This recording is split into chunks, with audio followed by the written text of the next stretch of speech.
Et je vais passer la parole à Pierre Hillard, Oui, bonjour. Écoutez, merci de me recevoir. pour tenir peut-être des propos hilarants, Oh, peut-être. Fullerand, je me réserve toujours pour, pour d'autres personnes, surtout quand il s'agit de sujets un peu, tristes et pénibles. Alors, en quelques minutes, je vais faire une sorte de note de synthèse. L'affaire ukrainienne est une affaire ancienne concernant le monde anglo-saxon et le monde germanique. Quand vous lisez les mémoires du chancelier Bismarck, Pensées et souvenirs, on apprend donc dans les années 1840-1850 que une faction des États allemands, les libéraux, était pour le démantèlement de l'Empire russe.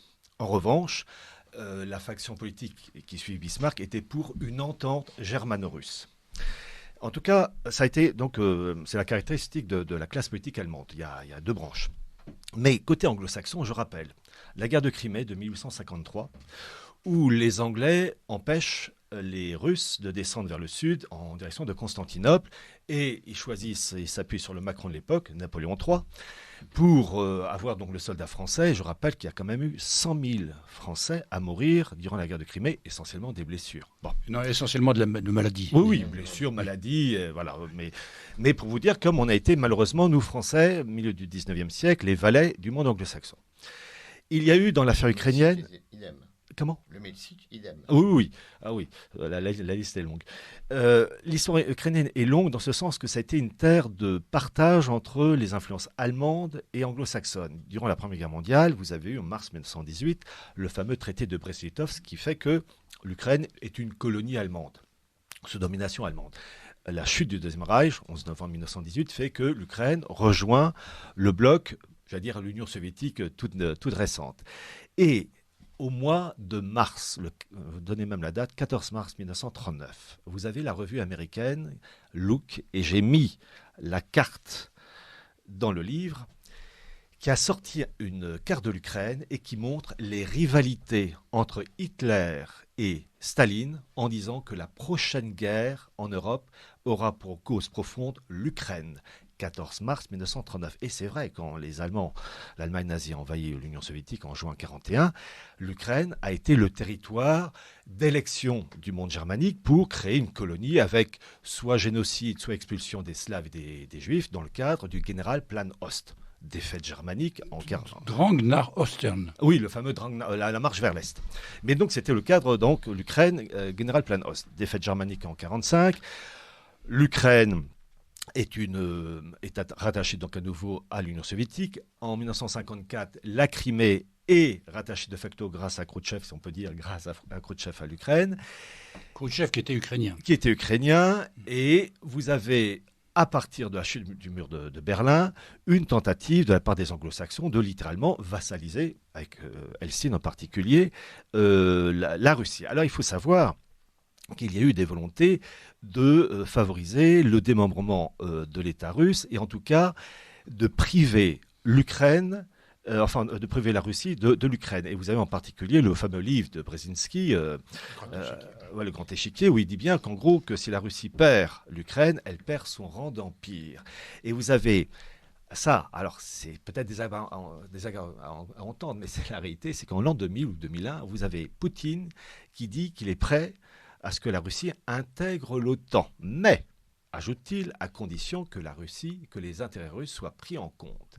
Et les anglo-saxons, les Bush, les Obama, etc., eux, ils veulent un monde unipolaire et les miettes pour tout le monde, et donc une Russie assujettie. Et en 2004, vous avez un rapport de la Rand Corporation qui précise que l'affaire ukrainienne va être capitale dans la soumission ou la rébellion de la Russie au nouvel ordre mondial. Vous avez l'affaire de Maïdan, 2004. Je rappelle le fameux article d'un journal allemand qui n'existe plus, qui s'appelait le Financial Times Deutschland, qui est la version allemande du Financial Times, qui a rapporté les propos de Colin Powell, vous savez, celui qui avait agité la petite fiole annonçant les atrocités de Saddam Hussein. Non, annonçant les armes de destruction massive. Oui, voilà, destruction massive, bref, on les cherche toujours. Et qui avait annoncé, alors Colin Powell n'était que le porte-parole de l'État profond, évidemment, qui annonçait... C'est dommage parce que c'était un général respectable et qui mais soumis. Mais qui finalement s'est soumis, comme vous l'avez dit. Il s'est soumis parce que ça n'avait pas de carrière. C'est triste. Mais il n'est pas le seul. Et donc, donc c'était un article du 2002, octobre ou novembre 2002, je cite ça dans mon livre des origines du mondialisme, et il précisait bien qu'il y avait tout un programme d'intégration dans l'UE et dans l'OTAN de l'Ukraine, et tout ça, et de la Turquie aussi. Et tout ça, ça devait être clos pour 2010. Vous avez eu l'affaire de Maïdan, et en particulier pour montrer l'influence anglo-saxonne, mais aussi allemande, dans les affaires ukrainiennes et biélorusses, je rappelle que vous avez, dans les années 2000-2001, le haut représentant de l'OSCE, donc l'Organisation pour la sécurité et la coopération en Europe, qui s'activait en Biélorussie. C'est un Allemand, il s'appelait Hans-Jörg Wyck. Et le patron de la Biélorussie, Loukachenko, disait que c'était un espion. Les médias occidentaux disaient n'importe quoi, c'est un dictateur qui profère des propos ineptes. Eh ben non, il avait raison, parce que le patron de l'OSCE en Biélorussie dans les années 2000-2001, Hans-Jörg Wyck, était tout simplement, dans les années 80, l'ancien patron des services secrets allemands, le BND. Pour vous dire qu'il y a... que le monde russe et biélorusse est légèrement chatouillé par... Je rappelle... les think tanks, il faut lire les rapports des think tanks anglais, surtout américains. Le think tank n'est pas très apprécié à Radio Courtoisie. Les groupes d'influence. Instituts de recherche et d'influence, les Denkfabrik en allemand, ou les Stiftung, les fondations. Et vous avez un rapport de 2004 du German Marshall Fund, qui est un think tank, un institut de recherche américain, mais qui a été créé par l'Allemagne de Willy Brandt, qui voulait qu'il y ait la création d'une eurorégion de la mer Noire. La mer Noire qui est une interface entre l'Ukraine, les Balkans et tout le Proche-Orient pour les oléoducs et les gazoducs. Et c'était Bruce Jackson qui faisait ça. Et vous avez eu en 2019 un rapport là de la Rand Corporation qui, en 2019, prônait le démantèlement de la Russie et en particulier l'intégration de l'Ukraine dans le cadre d'une guerre. Donc pour dire qu'il y a vraiment une politique profonde, et tout ça c'est lié à la route de la soie. Pourquoi la Chine étant un peu enquiquinée dans cette histoire? Parce que certes, elle soutient avec prudence quand même, elle s'est abstenue par exemple au Conseil de sécurité dans l'affaire de l'annexion des provinces oblasts ukrainiennes, mais le problème pour la Chine, c'est que la route de la soie, ça traverse l'Asie centrale, ça traverse l'Ukraine, ça traverse la mer Noire. Et évidemment, avec tout ce qui se passe, eh bien, il y a une rupture. Et ça, c'est au profit des anglo-saxons. Je rappelle le fameux géopolitologue Mackinder en 1904, qui parlait de la zone pivot, le Heartland, et qu'il fallait à tout prix, selon la politique anglo-saxonne, qu'il n'y ait pas une puissance soit allemande, soit soviétique et maintenant russe, pour unifier ce bloc. Et l'affaire de Poutine, en fait, avec l'histoire de la Chine, cherche à unifier le bloc eurasiatique. Et l'affaire ukrainienne, eh bien, casse ce projet, pour le moment, de route de la soie, puisque l'Ukraine et la mer Noire sont désormais un mur infranchissable pour les intérêts chinois. J'ajoute un petit élément. Ça s'est passé le 3 août 2022, cette année. Ça a été annoncé, alors l'information je l'ai vue entre autres sur Europe 1, pour vous dire comme je suis, je respecte les médias officiels. Mais il n'y a pas eu que ce média-là, mais Europe 1 en particulier, qui a parlé de la ville de Bergerac, où vous avez une entreprise, enfin une usine de munitions qui a explosé, avec 8 blessés, dont un grave.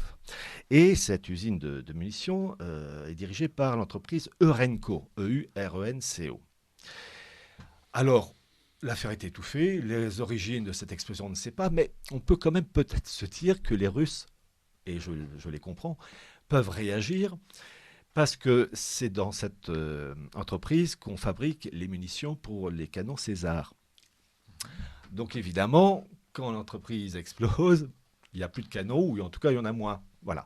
Donc pour vous dire qu'en fait on assiste à une bagarre, et je ne vois pas comment ça va s'apaiser, sauf rationalité complète de la part des différents protagonistes, parce qu'on a dans cette histoire une rivalité entre factions, entre le monde russe, respectant certaines valeurs classiques, mais sur fond de tradition primordiale propre à Douguine, lui-même adepte de René Guénon et de Julius Evola, et le monde occidental, lui pourri, alors là, d'une manière visible, aussi visible que Cohn-Bendit, avec le wokisme, LGBT, etc.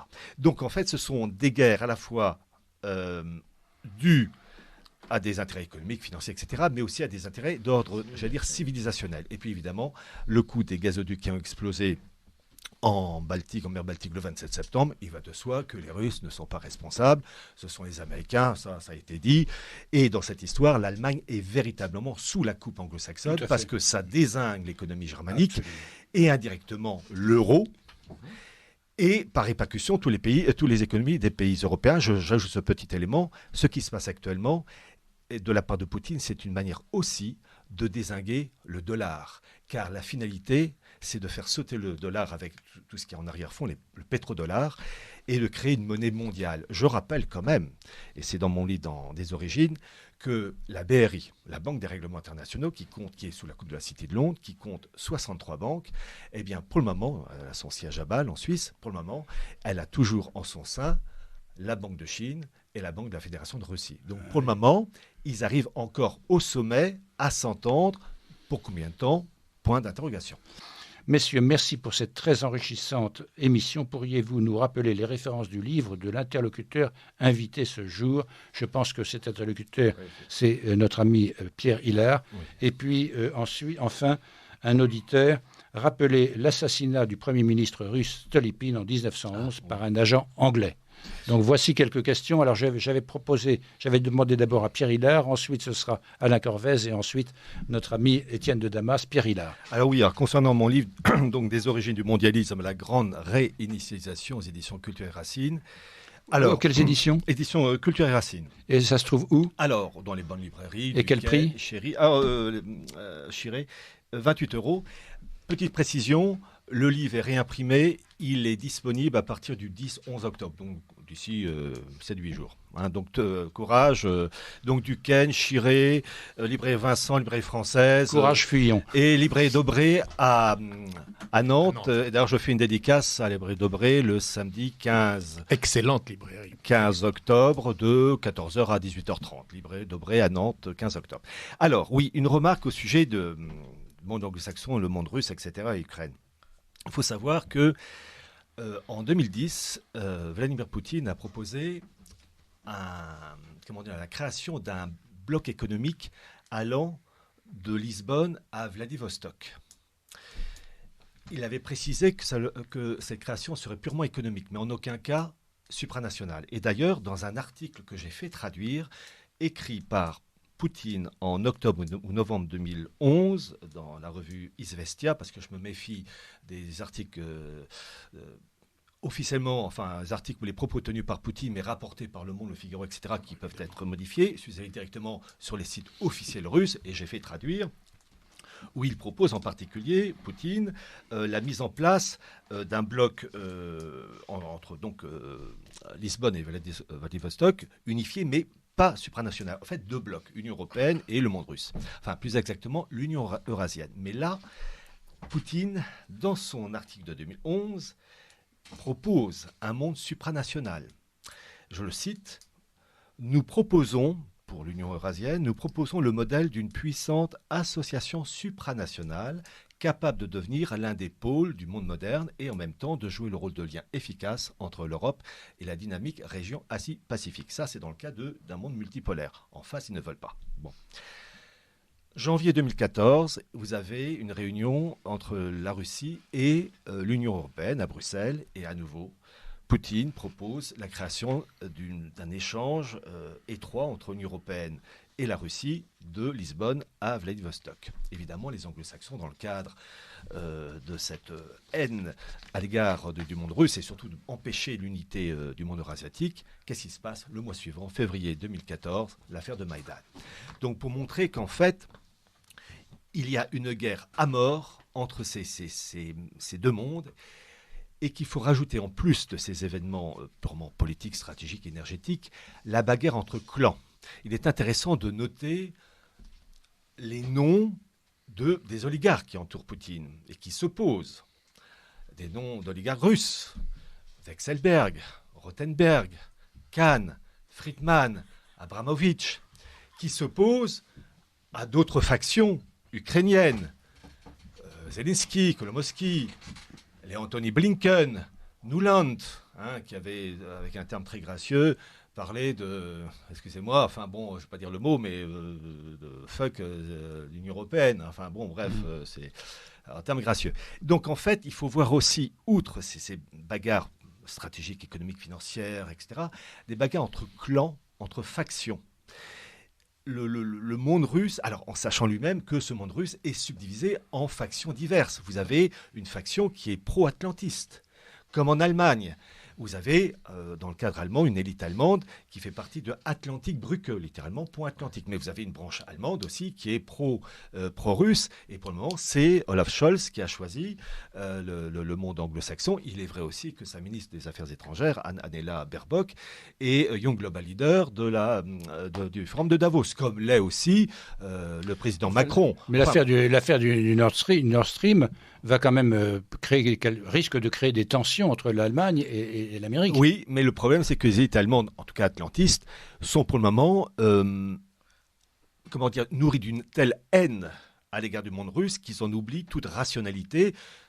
Des raisons purement pratiques, il n'y a plus de gaz, comment l'économie allemande va fonctionner? En fait, l'économie allemande est l'euro, parce qu'en fait, c'est l'Allemagne qui tient l'économie européenne et qui tient l'euro. Donc si les choses tournent mal, et à première vue, ça va aller dans ce sens, c'est toute l'Union européenne qui va s'écrouler et qui va devenir encore plus dépendante du monde anglo-saxon. Je rappelle que, et j'ai mis ça dans mon livre, donc des origines du mondialisme à la grande réinitialisation, cette fameuse carte sortie dans les années 2000 par la revue The Economist, donc qui est soutenue, que je rappelle, par la famille Rothschild et aussi la famille Agnelli, d'une carte de la gouvernance mondiale où vous avez le bloc européen littéralement accolé à l'Amérique du Nord, avec le représentant du Mayflower, avec donc le prototype même du protestant, etc. Enfin, vous voyez la mentalité, WAPS, le fric, Uber Alles, enfin, par-dessus tout. Et le monde russe, qui est représenté par un monde orthodoxe classique, avec Confuciania pour le monde chinois, Hinduland pour le monde indien, et compte tenu que ces dirigeants anglo-saxons sont des gros vislards, parce qu'ils sont pas nets, vous avez en bas de cette carte une formule latine, donc qui représente cette carte de la planète, et il est indiqué, la formule suivante, cette carte est à peine sérieuse. Vous savez, ce côté bien vicelard, l'air de présenter ce qu'on propose, c'est dingue, mais en fait, sous le côté apparemment fou, c'est ça qu'ils veulent. Après, est-ce qu'ils vont réussir? Ça, c'est autre chose. Oui, j'ajouterai un petit élément au sujet des troubles à venir, en dehors par exemple, des élections de mi-mandat qui vont jouer un grand rôle. Il faut se dire aussi qu'on se rapproche d'un krach financier. Et là, ça va rabattre toutes les cartes. L'Angleterre est elle aussi en très mauvaise situation. L'endettement mondial, je crois, c'est 300 000 milliards de dollars. Je crois que c'est ça. Les États-Unis sont minés par des crises internes, de désintégration, de rivalité entre les États. Une dette vis-à-vis de la Chine. Voilà, et très lourd. Pourquoi aussi la situation chinoise, c'est pas tout que de produire, il faut aussi exporter. Et si les États-Unis s'écroulent dans une guerre civile avec rivalité entre les États démocrates et les États républicains, eh bien les exportations chinoises, la Chine, elle tiendra pas le coup. Donc il y a un krach financier qui arrive, et puis aussi le fait que il faut voir les relations entre Israël et l'Iran, et on évoque en sous-main une intervention brutale israélienne contre l'Iran. Vrai, pas vrai, mais en tout cas les choses sont tendues. Donc, en fait, on est dans une marmite, ça bout, ça va lâcher. Et il y a une citation que j'aimerais vous faire d'un universitaire israélien qui est mort, qui s'appelait Gershom Scholem. C'est page 98, et qui correspond à notre époque. Je le cite. Dans tous ces textes, dans toutes ces traditions, l'annonce de cataclysmes sans lesquels les apocalypses ne peuvent se concevoir est décrite en images fulgurantes qui revêtent toutes sortes de formes. Guerre mondiale, révolution, épidémie, famine, catastrophe économique, mais aussi apostasie, profanation du nom de Dieu, oubli de la Torah, la loi, et rejet de tout ordre moral allant jusqu'au renversement des lois de la nature. Et je trouve que cette situation, enfin ces propos, correspondent parfaitement à notre époque, une époque de basculement dans tous les domaines, et tout est possible. J'ai mis dans mon livre des origines du mondialisme, annexe 32, un accord qui a été conclu en décembre 2020 entre le pape François et la finance anglo-saxonne, sous l'égide de la City de Londres, c'était à Motion House que ça a été mis en place, qui est le Conseil pour un capitalisme inclusif avec le Vatican, où vous avez, sous l'égide de Lynn Forrester de Rothschild, McCartney, qui était l'ancien patron de la Banque d'Angleterre, qui travaille maintenant à l'ONU, le Canadien Dominic Barton, qui a travaillé à peu près 30 ans, le groupe... le représentant Victor Fabius fait partie du... Oui. Le groupe, l'INSEE, non, INSEE, McKinsey, voilà, merci. McKinsey, Dominic Barton donc, fait partie de ce groupe. Il a travaillé pendant une trentaine d'années McKinsey. Il est l'actuel l'ambassadeur canadien à Pékin. Et ce groupe financier a pour but littéralement d'assujettir le Vatican à la finance. Il y a 7 ou 8 pages de soutien financier, c'est en milliers de milliards de dollars. Bon. Et là, on a vraiment la réussite complète où le pape François d'ailleurs a écrit, a écrit une lettre aux dirigeants du FMI et de tous ses dirigeants, Lynn Forrester de Rothschild, pour soutenir ce projet, pour assujettir littéralement l'Église conciliaire, je dis bien conciliaire, au monde de la finance. Donc pour vous dire qu'on est très mal parti. Pour Étienne de Damas, 2 minutes. Pour soutenir l'intervention de Pierre Hilard, il ne faut pas oublier que l'abdication, et non pas la démission, mais l'abdication du pape Benoît XVI a été totalement organisée par la finance internationale. Ils ont essayé de le démettre par plusieurs moyens, ils n'ont pas réussi, et ils ont fini par asséner le coup de grâce qui était le blocage financier du Vatican, tout le réseau SWIFT, etc. Donc il y a toujours ça qui est en dessous. Et le successeur déjà prévu et qui devait déjà passer la première fois, et bien sûr, est rentré dans les chaussures du nouvel ordre mondial.